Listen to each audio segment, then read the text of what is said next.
Land of Little Sticks, 1945, by James Tate. Where the wife is scouring the frying pan and the husband is leaning up against the barn. Where the boy child is pumping water into a bucket and the girl is chasing a spotted dog. And the sky churns on the horizon. A town by the name of Pleasantville has disappeared. And now the horses begin to shift in whinnying, and the chickens roost, keep looking this way and that. At this moment, something is not quite right. The boy trundles through the kitchen spilling water. His mother removes several pies from the oven, shouts at him. The girl child sits down by the fence to stare at the horses. And the man is just as he was, eyes closed, forehead against his forearm, leaning up against the bar. Walt Whitman in Dirge for Two Veterans. The last sunbeam lightly falls from the finished Sabbath. On the pavement here, and there beyond, it is looking down a new-made double grave. Lo, the moon ascending up from the east, the silvery round moon, beautiful over the housetops, ghastly phantom moon, immense and silent moon. I see a sad procession, and I hear the sound of coming full-keyed bugles, all the channels of the city streets they're flooding, as with voices and with tears. I hear the great drums pounding and the small drums steady whirring, and every blow of the great convulsive drums strikes me through and through. For the Son is brought with the Father. In the foremost ranks of the fierce assault they fell, two veterans, son and father, dropped together, and the double grave awaits them. Now nearer blow the bugles, and the drums strike more convulsive, and the daylight on the pavement quite has faded, and the strong dead march enwraps me. In the eastern sky uploading, the sorrowful, vast phantom moves illumined. 'Tis some mother's large transparent face, in heaven brighter growing. O strong dead march, you please me.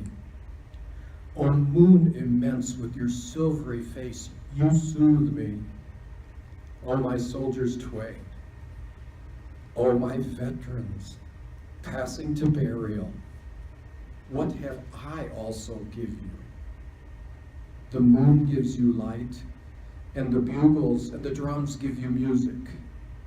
And my heart, O my soldiers, my veterans, my heart gives you love.